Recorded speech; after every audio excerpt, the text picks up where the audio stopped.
ሰላም ጤና ይስጥልን የአዲስ 24 ወዳጆቻችን። የትግራይ ክልል ጊዜያዊ አስተዳደር ልዑክ ቡድን አዲስ አበባ ገብቷል። ምን አሳክቷል? ቆይታውስ ምን ይመስል ነበር? የሚለው ተጨማሪ ዘገባ ይዘናል። አሜሪካ በጋዛ የሰላም ማስከበር ተልዕኮ ኢትዮጵያ እንድትሳተፍ ጠይቃለች። ከመቅደላ የተዘረፈ የወርቅ የፀጉር ማስያዣ በጥር ወር ሊመለስ ስለመሆኑ እንዲሁም የዩናይትድ ስቴትስ የዲቪ ሎተሪ ድል ማገዷና ከዩክሬን ጦርነት ጀርባ የቀጠለው የአውሮፓውያኑ ሴራ ወዴት ያመራል የሚለው ትንታኔ ይዘን ቀርበናል። ቻናላችን በአዲስ ይዘት ዜናዎች በማስቀደም ልዩ መሰናዶዎችን ይዞ ቀርቧል። ወዳጅነታችሁና አብሮነታችሁ አይለየን እያለን ወደ ዝርዝሮቹ አለፍን። በትግራይ ክልል ጊዜያዊ አስተዳደር ፕሬዝዳንት ጄኔራል ታደሰ ወረደ ከክልሉ ከፍተኛ ኃላፊዎች ጋር በመሆን ከፌዴራል መንግስታት ጋር የተወያዩ ሲሆን ጠቅላይ ሚኒስትር ዶክተር አብይ አህመድን ካነጋገሩ በኋላ ከተለያዩ ሀገራት አምባሳደሮች ውይይት ማድረጋቸው ተሰምቷል። በዚህም ከዚህ በፊት ተከልክለው የነበሩ የበጀትና ደሞዝ ጉዳዮች ስምምነት ላይ መድረሱና ከንግድ ባንክ ኃላፊዎች ጋርም ውይይት መደረጉን ተነግሯል። በክልሉ የተፈጠረው የነዳጅ ችግር ለመፍታትም ስምምነት ላይ ተደርሷል። ከፌዴራል መንግስት ጋር ያሉ ልዩነቶች በመፍታት ከክልሉ ጊዜያዊ አስተዳደር አብሮ ለመስራት የጋራ ስምምነት ላይ ተደርሷል። ወደ ሌላኛው ዘገባችን ስናል የአሜሪካው የውጭ ጉዳይ ሚኒስትር ማርኮ ሩቢ ከጦርነት በኋላ በጋዛ ሰርጥ ለሚቋቋመው ዓለም አቀፍ የጸጥታ ኃይል ኢትዮጵያ ወታደሮቿን እንድታበረክት ለጠቅላይ ሚኒስትር አብይ አህመድ ጥያቄ ማቅረባቸው ተሰማ። ጉዳዩን በቅርበት የሚያውቁት ዲፕሎማቶች ለዘ ታይምስ ኦፍ እስራኤል እንደገለጹት ጥያቄው የቀረበው በዚህ ሳምንት መጀመሪያ ላይ ማርኮ ሩቢ ከጠቅላይ ሚኒስትር አብይ አህመድ ጋር ባደረጉት ውይይት ነው። ዋሽንግተን ኢትዮጵያ የመረጠችበት ዋና ምክንያት የዳበረ ልምድ ኢትዮጵያ በተለያዩ የአፍሪካ ሀገራት እንደ ሶማሊያ፣ ደቡብ ሱዳንና አብዮ ባላት ስኬታማ የሰላም ማስከበር ተልዕኮ የምትታወቅ መሆኑ፣ ገለልተኝነት ከጦርነት ማብቂያ በኋላ አካባቢውን ለማረጋጋትና ለማስተዳደር የሚቋቋመው ኃይል ተቀባይነት ያለውና ገለልተኛ ሊሆን ከመፈለጉ የተነሳ ነው። የኢትዮጵያ ምላሽና አንድምታውስ ምን ይመስላል? ምንም እንኳን ሲጂቲኤን አፍሪካ ጥያቄው መቅረቡን ቢያረጋግጥም እስካሁን ድረስ ከኢትዮጵያ መንግስት በኩል የተሰጠ ይፋዊ ምላሽ የለም። ወደ ሌላኛው ዜናችን ስናልፍ ከመቅደላ የተዘረፈ የወርቅ ፀጉር ማስያዣ በጥር ወር ሊመለስ ስለመሆኑ ያነሳል። በ19ኛው ክፍለ ዘመን ከመቅደላ የተዘረፈ የወርቅ የፀጉር ማስያዣ በጥር ወር መጀመሪያ ወደ ኢትዮጵያ እንደሚመለስ ተገልጿል። ይህ ቅርስ የዳግማዊ አጼ ቴዎድሮስ ሁለተኛ ባለቤት የነበሩት የእቴጌ ጥሩ ወርቅ ውቤ ሲሆን አሁንም በቀድሞ ጌጣጌጥ ማቅረቢያ ሳጥን ውስጥ ተጠብቆ ይገኛል። ጥንታዊ ቅርሱ ከ150 ዓመታት በላይ በግል ንብረት ስብስቦች ውስጥ ተይዞ ቆይቷል። የፀጉር ማስያዣው ኢትዮጵያ ከደረሰ በኋላ በቅርቡ ከተመለሰው የ1868ቱ የመቅደላ ጦርነት ጋሻ ጋር በአዲስ አበባ በሚገኘው የኢትዮጵያ ብሔራዊ ሙዚየም ለእይታ እንደሚቀርብ ስፑትኒክ ዘግቧል። የዩናይትድ ስቴትስ የዲቪ ሎተሪ እድል ማገዷን ደግሞ ሌላኛው ዜናችን ነው። የዩናይትድ ስቴትስ ብራውን ዩኒቨርሲቲ ውስጥ ከተፈጸመው የተኩስ እርምታና ግድያ በኋላ የዲቪ ሎተሪ እድል ማገዷን አስታውቃለች። የዩናይትድ ስቴትስ የሀገር ውስጥ ደህንነት መስሪያ ቤት ኃላፊ ክሪስቲኒ ኖዮም በብራውን ዩኒቨርሲቲ የተኩስ እርምታ ግድያ የተጠረጠረው ግለሰብ አሁን በተቋረጠው የዲቪ መርሃ ግብር ተጠቃሚ ከሆነ ሀገር የመጣ ነው ብለዋል። ለኃላፊዋ የዲቪ ሎተሪ እድልን መርሃ ግብሩን እንዲያቋርጡ አቋርጪ ሲሉ ባለፈው ሐሙስ ማምሻውን ትዕዛዝ ያስተላለፏቸው የሀገሪቱ ፕሬዝዳንት ዶናልድ ትራምፕ ናቸው። በፕሬዝዳንት ዶናልድ ትራምፕ መመሪያ መሰረት ከእንግዲህ በዚህ አደገኛ መርሃ ግብር አንድም አሜሪካዊ እንደማይጎዳ እርግጠኛ እስከሆነ ድረስ የዲቪ ሎተሪ መርሃ ግብር እንዲያቋርጡ ለዩናይትድ ስቴትስ ዜግነትና ኢሚግሬሽን አገልግሎት ወዲያውኑ አስተላልፈዋል ሲሉ ክሪስቲያኖ ኒዮም አሳውቀዋል። ኃላፊዋ በይፋዊ የኤክስ ማህበራዊ መገናኛ አውታራቸው እንደጻፉትም በብራውን ዩኒቨርሲቲ የተኩስ እርምታ ገዳዩ ክላውዲዮ ማኑዌል ኔቪስ ቫሌንቲ እንደ ጎርጎሮሲያን አቆጣጠር በ2017 የዲቪ ሎተሪ መርሃ ግብር ግሪን ካርድ አግኝቶ የዩናይትድ ስቴትስ የገባ ነው። የዲቪ ሎተሪ መርሃ ግብር በየዓመቱ 50,000 ፍልሰተኞች ወደ ዩናይትድ ስቴትስ እንዲገቡ የሚያስችል እድል እንደነበር ነው የተገለጸው። በዚህ እድል በርካታ ኢትዮጵያውያንም ተጠቃሚዎች ናቸው። ከዩክሬን ጦርነት ጀርባ የቀጠለው የአውሮፓውያን ቅዠት የሚለውን በትንታኔ ይዘናል። ተከታተሉ።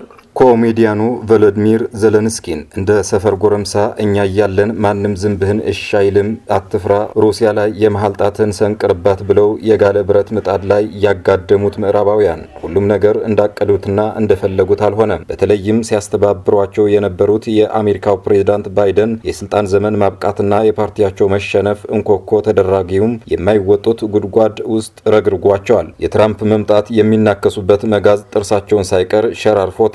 በሚቀጥሉት 5 ዓመታት ስፍር ቁጥር የሌለውን የድሮን መንጋ እንዲሁም የረዥም ርቀት ሚሳይሎችን በመስጠት ሩሲያን ለማዳከም ቋምጠው ነበር። በዓለም ላይ ታይቶ የማይታወቅ የማዕቀብ ወጀብ አውርደውና ከ300 ቢሊዮን በላይ ተቀማጭ ሀብታዋን አግተው እጅ ወደ ላይ ለማለት ጓጉተው ነበር። በድምሩ የተዳከመች ሩሲያን የማየት ግብ ብቻ ሳይሆን በኔቶ በኩል የመጨረሻውን ጦርነት ከፍተው አንበርክከው ለመግረፍም ወስነው ሲዘጋጁ ነበር። ይሁንና ነገሮች እንዳለሙትና እንደጓጉት ሳይሆን ከገቡበት ቅርቃር መውጫ ቀዳዳው ጠፍቷቸው እርስ በርስ ወደ መባላት ተሸጋግረዋል። ከዚህ በኋላ እስኪዘጋጁ ለ5 ዓመታት ዩክሬንን ከሩሲያ ጋር ደም ለማፋሰስ ያወጡት እቅድም እየተኮላሸባቸው ይገኛል። ሩሲያ ኢኮኖሚዋ እያደገ ወታደራዊ አቅሟ እየጎለበተ የጦር መሳሪያዋ እየዘመነ የማይታመኑ ድሎችን እያፈሰች የመጨረሻውን የድል ማማ በሩጫ እየወጣች ትገኛለች። በአንጻሩ አውሮፓውያን ትርፍ በትርፍ ላይ ታጋብሳላችሁ ብለው በድጋፍ ጭምር በገፍ እንዲያመርቱ ያደረጓቸው የጦር መሳሪያ ፋብሪካዎቻቸው ጦርነቱ ከቆመ የኪሳራ አዘቅት ውስጥ የሚራመጡበት እውነታ ገሃድ ሆነዋል። አውሮፓውያን እንደ አህጉርም ሆነ እንደ ሀገር ኢኮኖሚያቸው ማሽቆልቆልን ቀጥለዋል። ለሩሲያ የተመኙት ክፉ መራር ውድቀት ሁሉ ለራሳቸው እየተጋቱት ይገኛሉ። በመሆኑም የዩክሬን ውድቀትና ሽንፈት የከፋ ገፈት የሚያስጎነጨው ራሳቸውን እንደሆነ ተገንዝበው ቢያንስ የጦር መሳሪያ ፋብሪካዎቻቸው ለዩክሬን ያመረቱት ሸጠው እስኪጨርሱ ጦርነቱን ማስቀጠልን መርጠዋል። ይሁንና የጦር መሳሪያው ለዩክሬን የሚሸጥ እንጂ የሚሰጥ ባለመሆኑ ዓለም አቀፍ ሕጎችን ጥሰው የሩሲያና የሩሲያውያን ተቀማጭ ሀብት ዘርፈው ለዩክሬን በመስጠት በመሳሪያ ሽያጭ መልሰው ለመውሰድ ያወጡት ውጥን ሊያግባባቸው አልቻለም። አንዱ የሌላውን ጓዳ ሚስጥር ሳይቀር በአደባባይ እያሰጣ ይቻላል ያሉት ሁሉ መክሸፉን ቀጥሏል። በተለይም ከታገተው ከ300 ቢሊዮን ዶላር በላይ የሩሲያ ገንዘብ 90 ቢሊዮን ዶላር ያህሉን ለዩክሬን ለማበደር በተደጋጋሚ ያደረጉት ውይይት ከሽፎ ሌላ አማራጭ እንዲፈልጉ አስገድዷቸዋል። እዚህ ላይ ዩክሬን እንደምትጠይቀው የሩሲያን ሀብት ወርሶ ከመስጠት በብድር መልክ መስጠት ለምን አስፈለገ የሚል ጥያቄ ማንሳት ያስፈልጋል። የአሜሪካን ዶላር ለብዙ አስርተ ዓመታት የዓለም መጠባበቂያ ገንዘብ ሆኖ የቆየው ደህንነቱ የተጠበቀ በመሆኑ ነው። ይሁን እንጂ አሜሪካና አውሮፓ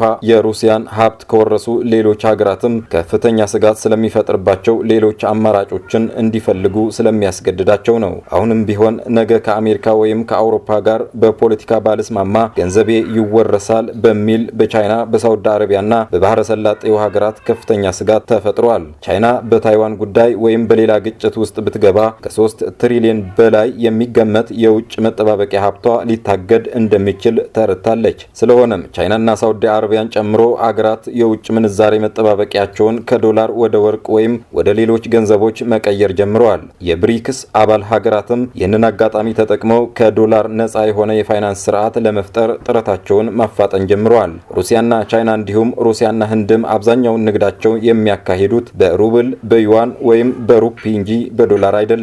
በተጨማሪም ምዕራባውያን ሩሲያን ከስዊፍት የክፍያ ስርዓት ሲያግዱ ብሪክስ የራሱን የክፍያ ስርዓት ለማበልጸግ እየሰራ ነው። ይህም ሀገራቱ በምዕራባውያን ማዕቀብ ሳይገደቡ እንዲገበያዩ ይረዳቸዋል። ብሪክስ ፔይ የተባለ የጋራ የዲጂታል ክፍያ ስርዓት ለመዘርጋት እየተወያዩ ሲሆን ይህም የዶላርን አስፈላጊነት በእጅጉ ሊቀንሰው ይችላል።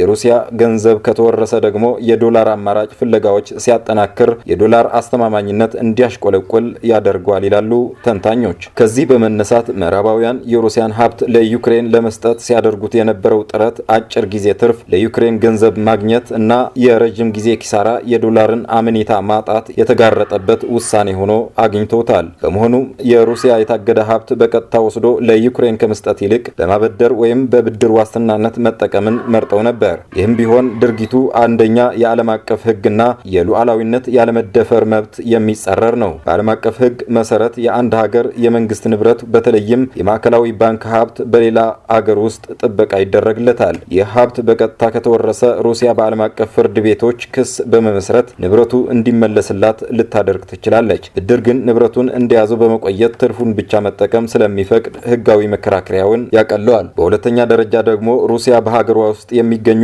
የምዕራባውያን ኩባንያዎችና ግለሰቦች ንብረት እወርሳለሁ በሚል ደጋግማ አስጠንቅቃለች። አጠቃላይ ሀብታቸው ወደ 300 ቢሊዮን ዶላር ይጠጋል። ይህም ሩሲያ ከታገደባት ጋር ተቀራራቢ መጠን ያለው ነው። እናም አውሮፓ በቀጥታ ከመውረስ ይልቅ በብድር መልክ ሲያቀርበው ሩሲያ የምትወስደውን የአጸፋ እርምጃ ለመቀነስ ይረዳል።